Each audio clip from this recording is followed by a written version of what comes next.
So a lot of the items that I also see in addition to the two Mark have talked about are annuities and universal life insurance, or like variable universal life insurance, which sometimes people might call permanent insurance.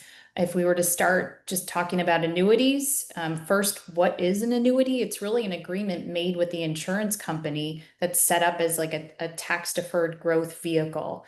A lot of times what people will hear about these are that they involve like a guarantee of some kind. So you could have a fixed annuity that kind of operates more like a CD. A variable annuity could have underlying investments, almost like funds that your investments can grow in. And then there's these index products that essentially create like a floor or a buffer. So what it feels like is you put your funds into this vehicle and you're told that, they can't go below a certain watermark, but then you're going to capture some upside growth. So initially it sounds great. You've got some principal protection. Again, that floor or a guaranteed income. A lot of times too, if somebody is hearing like you'll get a guaranteed income stream later into the future, that also sounds great. Tax deferred growth is also a big thing if somebody is looking to protect their assets from regular taxable situations. So that all can sound like a really good idea. But there's always a downside. And I think what a lot of people aren't like, what isn't discussed enough are some of the internal costs for starters.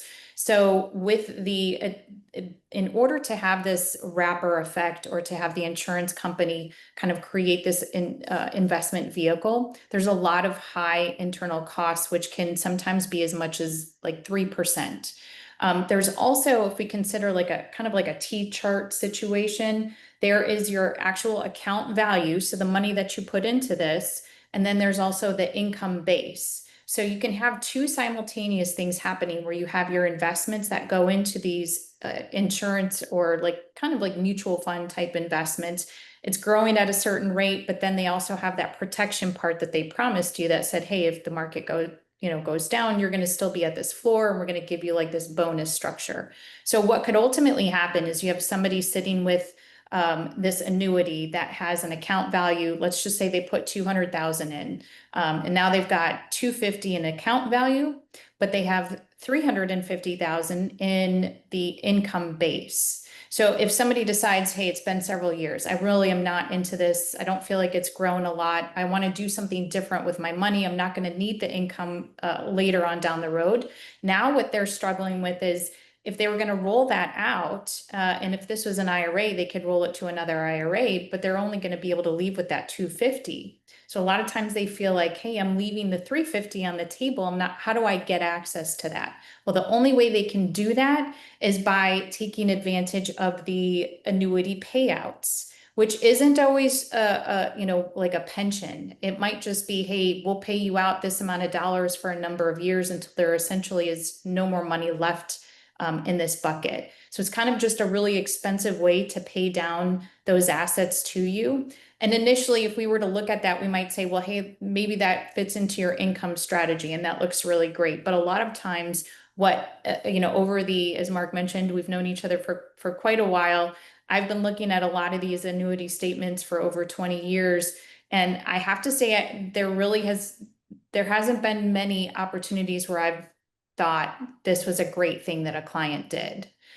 What happens a lot are people are sold these investment products. They kind of stack on top of each other. And when you start taking into consideration something like somebody's pension, Social Security, maybe they have income from other sources, and now the only way they feel like they can really get the most out of that annuity investment that they have is if they were to turn it into an income stream.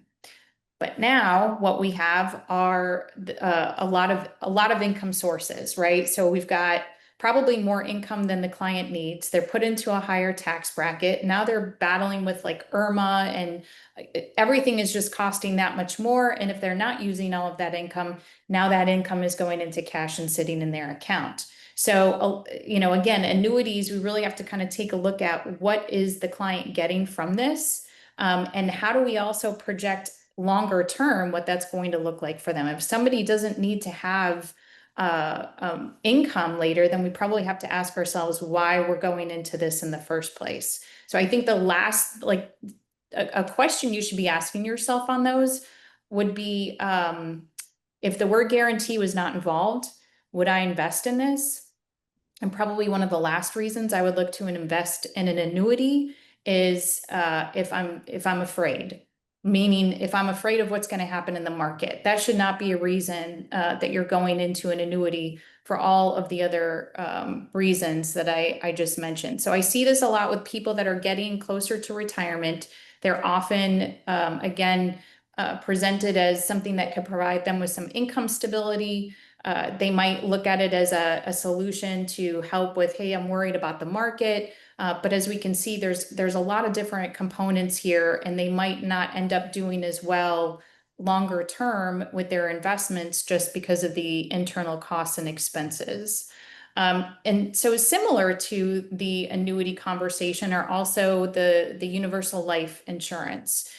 So what exactly is that? I mean, and generally speaking, what clients will do is say, I want to purchase life insurance, right, as a protection for myself and my family. And instead of just a term life where you're paying into that every month, and then once you stop paying, it goes away, the idea of the universal life insurance is this is a permanent policy. As long as you're paying into it, or as long as you have a bucket of funds that kind of feeds this, it will continue on. So if somebody is dropping in a lump sum of funds and they're paying into this on a regular basis, the concept that's sold is this can continue on and it can grow. And now you'll have the ability to take out tax-free income at some point in the future if you do a loan from it, or, the idea is the assets can grow. What a lot of people don't discuss, and I don't even think the illustrations do a very good job of helping potential clients understand this, are your cost of insurance will still go up as you're getting older. So the policy becomes more expensive, and now you have internal operating costs that are expensive. You have underlying investment vehicle products that are expensive, and now it just feels like you're throwing good money after bad. I've seen this happen with clients, and the concept is, well, if I'm paying for life insurance, I don't want to pay for it and then have nothing to show for it. Several years down the road. And really, insurance should be a vehicle to help you kind of bridge the gap between where your wealth it has grown enough to be able to support you, compared to maybe where you have a higher risk profile, a mortgage still, kids, that type of thing. In some cases, and again, this is not to say that the life insurance is always terrible.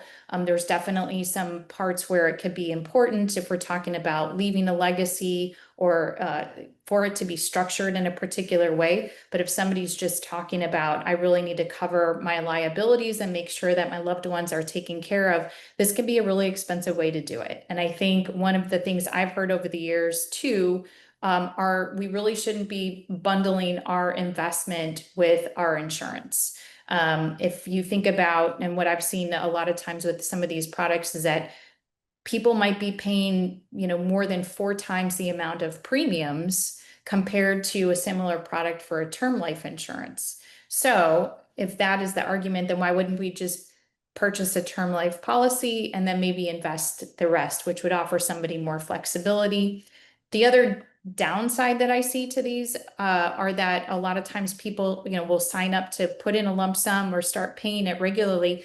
They will incur a large surrender fee. That the same goes for the annuities too. If they decide to stop or withdraw these funds. For annuities, it could be 5 to 7 years. For the universal life insurance policies, it could be close to 10 years. And I have had in the past where high income earners are now feeling like, the market's down. We've got, like, going back to, let's just say 2008, and the values have been getting crushed. And now they're still having to put in a tremendous amount of money into this investment vehicle that's expensive, losing value. And they're kind of stuck because if they don't continue to put those dollars in, they're going to have to surrender the policy if it can't keep up with itself. So there can be a time and place, but I think if you start to hear a lot of the terminology around guaranteed, or, if it seems like it's too good to be true, Well, it might be, but we also need to consider how it helps you in the long term with your investment goals. Again, I haven't had too many cases where somebody's come to me with an annuity or with, one of these permanent life insurance policies where we've said, this is amazing and I'm so glad you did this. It usually is trying to figure out how can we work around it because of some of the tax problems or income problems it's created and the lack of flexibility to then be able to leave the nest egg that they want to their family or whatever kind of goals that they're looking to achieve. So yeah, I would say those can be some challenging categories for sure. And I guess I know we kind of talked about, what would be some alternatives to those. I mean, I think, and Mark, I'll definitely would love to hear your input on this too, but I think sometimes, like in the case of the insurance, just doing a term life insurance and investing the difference is definitely one option. And then in the case of an annuity, I think even sometimes just putting the funds into an investment vehicle, open up a brokerage account, put the cash in there and just, for the cost and for the long-term growth, once we kind of, work on managing risk, it ends up being better. I think. I don't know if you have any different thoughts about that or opinions for an alternative. Yeah, I think Sarah, you hit it on the head. There's other options that I think most investors probably should look at or consider.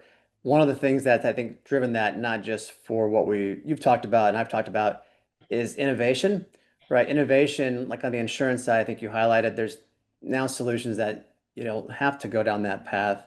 Like you highlighted, there's low cost solutions, there's ones that have greater flexibility and more maybe better for estate planning purposes. The income one, the annuities, I heard a stat recently that over the last 5 years, annuity sales have more than doubled and they're all-time highs. The good news for investors is that they don't need to go down that path, in my opinion. There's more options that are low cost, more flexibility, and can do the same thing. There's just education that has to, happen, I think, for the investors' benefit. I know for like buffered ETFs, that's one thing that, yes, I think on paper they sound and look like a really good solution, but again, they're hard to customize. There's not a lot of flexibility. You have to somewhat time them right. And similar to what you mentioned for one of your topics, just investing in a globally diversified portfolio that's low cost and tax efficient probably does better. Or maybe being less risky if you're trying to cushion the downside.